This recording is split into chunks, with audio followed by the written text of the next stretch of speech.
که تاسو غواړئ چې ستاسو لپاره هره ورځ یو ملک یو فرشته دعا وغواړي او په دعا کې ستاسو د رزق د فراخۍ دعا وغواړي د الله رب العالمین نه، نو د دې لپاره صرف یو عمل راغلی د حدیث کې. هغه عمل چې څوک وکړي نو هره ورځ به یو ملک یو فرشته د ده لپاره دعا کوي چې الله د ده رزق فراخه کړي. حدیث کې راځي ابي هريره رضی الله تعالی عنه فرمایي وی قال رسول الله صلی الله علیه وسلم، رسول الله صلی الله علیه وسلم فرمایلی دي ما من یوم یصبح فیه العباد، نشته دی داسې یو ورځ چې په هغې کې بندګان سبا کوي، یعنی هره ورځ الا ملکان ینزلان، مګر دوه ملایکې راکوزیږي د اسمان نه، هر سهار او هره ورځ دوه ملایکې د اسمان نه راکوزیږي. او فیقول احدهما،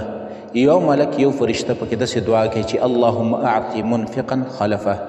یا الله څوک چې ستا په لاره کې پیسې لګوي، خرچه کوي، صدقه کوي، الله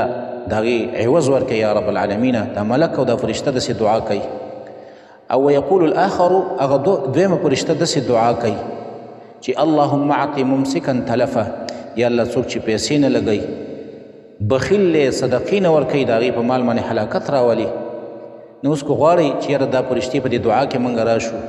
نو هر سحر موږ او تاسو له پکار دا ده چې کم از کم یو 10 روپۍ دا موږ په سحر کې صدقه ورکوو، د دې لپاره چې د یوې فرشتې د یو ملک په دعا کې موږ راشو چې یا الله څوک چې ستا په لاره کې صدقه کوي، خیرات کوي،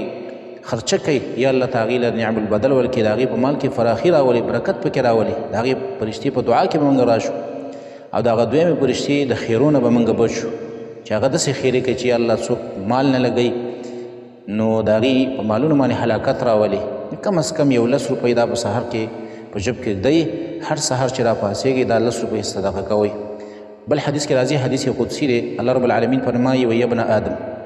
ای بني آدمه انفق، ته خرچه کوه، نو انفق علیک، زه به په تا باندې خرچه کومه. ته زما په لاره کې پیسې لګوه، صدقې و خیرات کوه، زه به ستا مال سیوا کوم، ستا په مال کې به برکت راولم.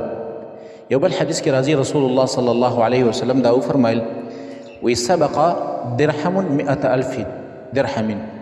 رسول الله صلی الله علیه وسلم وفرمایل وی یو درهم د 1,00,000 درهمونه مخکې شو. دا خبره نبی صلی الله علیه وسلم یو ځل صحابو ته وکړله، وی یو درهم د 1,00,000 درهمونه مخکې شو. نو صحابه ویل یا رسول الله دا څنګه؟ نبی صلی الله علیه وسلم وفرمایل وی 2 سړي وو، یو سړی و هغه غریب و او د هغه څه صرف 2 درهمونه ورسره وو. نو دا سړی راپاڅېدو، په دې 2 درهمونو کې دا یو درهم چې د ده نیم مال جوړېدو، دا نیم مال چې دا یو درهم و دا ایسته صدقه کو.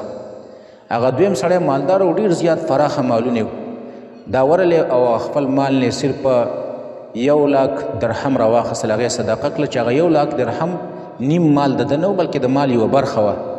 نو د دې وجه نبي صلی الله علیه وسلم هغه یو درهم چې هغه کې اخلاص ډېر و، هغه نیم مال د دې غریب سړي جوړېدو، هغه مخکې شو په هغه 100,000 درهمو باندې چې هغه 1,00,000 درهم دي د هغې نه مخکې شو، ځکه چې هغه د یو مال یو برخه و، هغه سړی مالداره و، نیم مال یې د 1,00,000 روپۍ نه وي بلکې دا د مال یو حصه وه. کوم سړی چې هغه غریب دی او په غریبۍ کې لږې پیسې ولګوي، او بل سړی مالدار دی هغه د خپل مالدارۍ نه پیسې ولګوي، نو دا د غریب هغه لږې پیسې چې هغه کې اخلاص وي هغه ترې مخکې کېږي، هغه ترې مخکې کېږي په اجر او په ثواب کې.